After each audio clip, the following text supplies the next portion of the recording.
वर्षा में कई बार आपने इंद्रधनुष देखा होगा। सतरंगा, मन भाव। पहला प्रश्न, ये इंद्रधनुष बनता कैसे? होता यूं है कि जब वर्षा की बूंदों से प्रकाश होकर निकलता है तब वो अपने वास्तविक 7 रंगों में विघटित हो जाता है और तब हम इस इंद्रधनुष को देख पाते हैं। दूसरा प्रश्न, ये इंद्रधनुष वर्षा की बूंदों से ही क्यों बनता है? कारण है शुद्धता। वर्षा की बूंदें शुद्ध होती हैं, आकाश से धरती की ओर गिरती हैं, किंतु स्वयं के लिए नहीं, धरती की प्यास बुझाने के। और इसीलिए तो प्रकाश जैसी वेगवान तरंगों को विघटित कर जाती है, उसकी वास्तविकता सामने लाती है। यदि आप भी शुद्ध मन से परोपकार करोगे, औरों के लिए जियोगे, तो विश्वास कीजिए कोई आपको छल नहीं पाएगा। बड़े से बड़ा प्रहार टूट जाएगा यदि आपके मन में प्रेम की शुद्धता है। राधे राधे। इसे कौन नहीं पहचानता? ये है रोटी।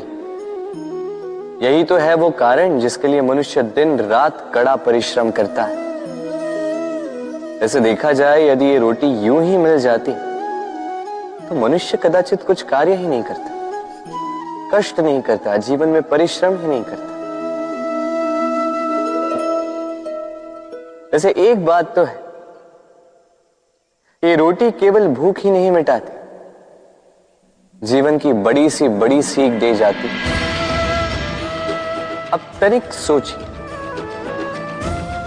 ये रोटी आपको स्वादिष्ट केवल तभी लगेगी, ये रोटी आपके स्वास्थ्य के लिए अच्छी केवल तभी होगी जब ये दोनों ओर से ठीक से सेकी जाएगी, है ना? हमारे जीवन में संबंध भी कुछ इसी प्रकार होते हैं। यदि दोनों ओर से अच्छे से निभाए जाए तभी आपको आनंद देते। इसलिए केवल पानी के लिए आतुर ना रहे, लौटाने में भी विश्वास रखें। क्योंकि जब एक संबंध में दोनों ओर से प्रेम होगा, दोनों ओर से करुणा होगी, कुछ करने की चाह होगी, तभी वो संबंध आपको जीवन में आनंद देगा। तो जब जब रोटी खाएं, स्मरण करें कि आपको आपके संबंधों को भी इसी प्रकार मधुर बनाना। मन प्रसन्न होकर बोलेगा, राधे राधे।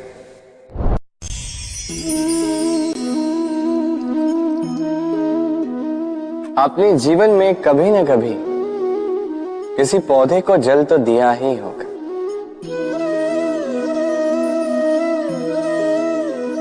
कभी मन में ये प्रश्न नहीं आया कि हम पौधे के पत्तों को, पुष्पों को, डालियों को,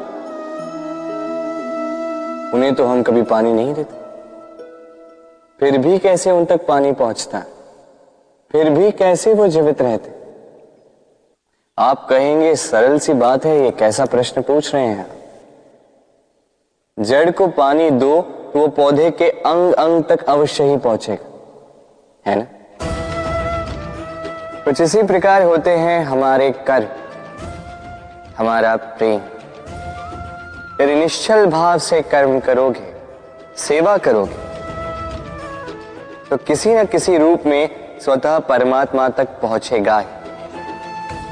आत्मा के भीतर से प्रेम करोगे, स्वतः छलकेगा ही और दुगना लौट कर भी आएगा, इस पौधे की छाव की भांति। तो मन और आत्मा से कर्म करें, मन और आत्मा से प्रेम करें, आनंद ही आनंद होगा। राधे राधे। दूध और माखन, यदि मैं आपसे पूछूं कि इन दोनों में संबंध क्या है, आप कहेंगे सरल सी बात है, दूध से ही तो माखन बनता है। यदि मैं आपसे पूछूं कि इन दोनों में अंतर क्या है, तो कोई कहेगा एक तरल है तो दूसरा ठोस, कोई कहेगा एक जनक है तो दूसरी संतान। नहीं, इन दोनों में अंतर है शुद्धता का। माखन दूध से कहीं अधिक शुद्ध होता है। इस बात को कुछ इस प्रकार समझा जा सकता है। यदि कोई कीट आकर उस पात्र में गिरे जिसमें दूध गिरा है, तो आप क्या करते हैं? आप दूध को फेंक देते हैं।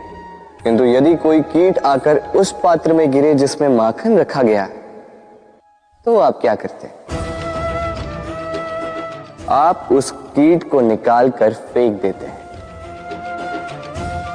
ये कीट मैला, ये कीट दूषित है। और यदि हमारा मन निर्मल ना हो, तो ये कीट हमारे मन को भी दूषित कर देगा, उसे मैला कर देगा। किंतु यदि हमारा मन माखन की भांति शुद्ध हुआ, तो कुविचार को स्वयं से जाना होगा। स्मरण रखिएगा, इस संसार में कीट तो रहेंगे, अब दूध बनना है या माखन, निर्णय आपका। राधे राधे। संसार में सबसे अधिक पवित्र माना जाता है गंगा जल को। कभी सोचा है क्यों? क्योंकि गंगा जल का आविर्भाव ही शुद्ध होता है, उसका जन्म शुद्ध होता है, जहां से उसका प्रारंभ होता है वो शुद्ध होता है। और प्रारंभ का शुद्ध होना अति आवश्यक है। हमारे जीवन में प्रारंभ होता है हमारे विचार से। अपने विचार शुद्ध रखें, क्योंकि इन विचारों से बनते हैं आपके शब्द। आपके शब्द शुद्ध रखें, क्योंकि इन शब्दों से आपके कार्य संपादित होते हैं। आपके कार्य शुद्ध रखें, क्योंकि ये कार्य बनाते हैं आपका स्वभाव। स्वभाव से बनती हैं आपकी आदतें, और आदतों से बनता है आपका चरित्र।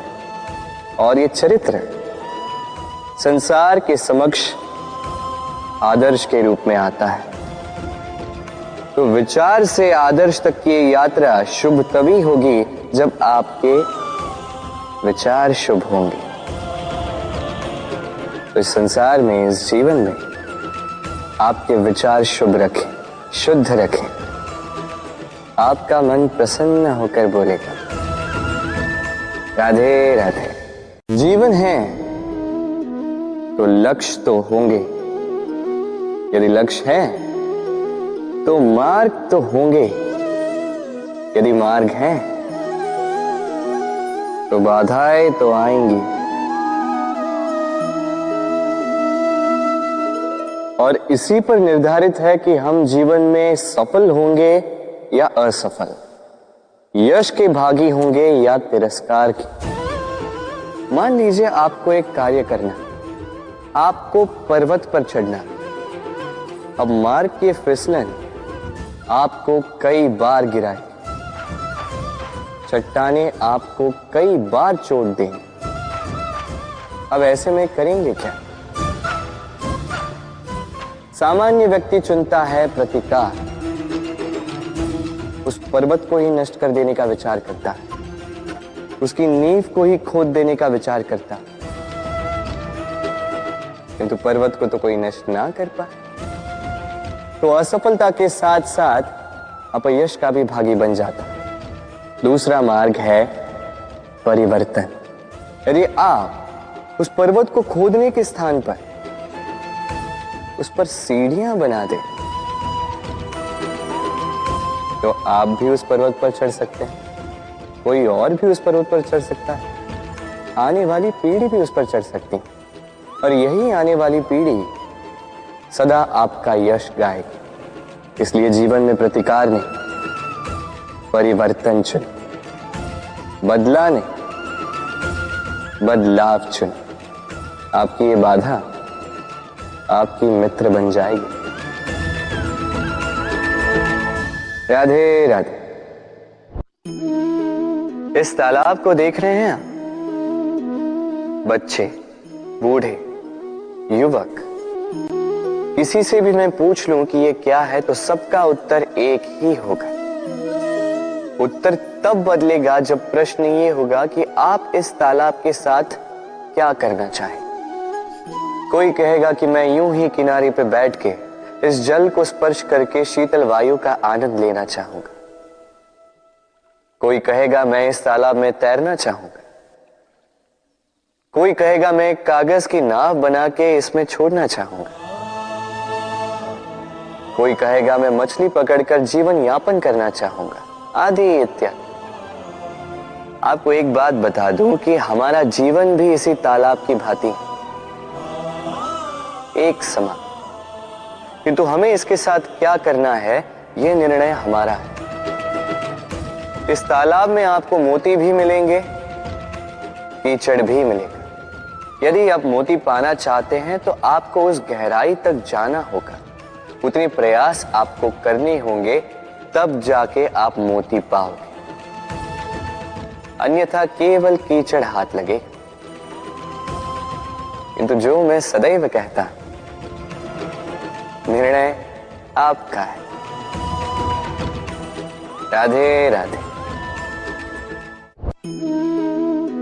घृणा, प्रेम, रूठना, मनाना, भूलना, ये सारे भाव मनुष्य के जीवन में कितने महत्वपूर्ण होते हैं। देखा जाए तो इन भावों के बिना मनुष्य एक यंत्र से अधिक और कुछ भी नहीं। किंतु यदि आप इन भावों को अनुचित प्रकार से लें तो ये भी आपको मनुष्य नहीं रहने देते। यदि बात करो घृणा की, यदि आप किसी व्यक्ति से घृणा करते हैं तो क्यों?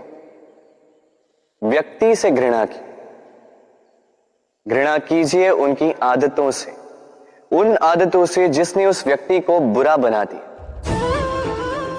क्योंकि आदतें बदली भी जा सकती,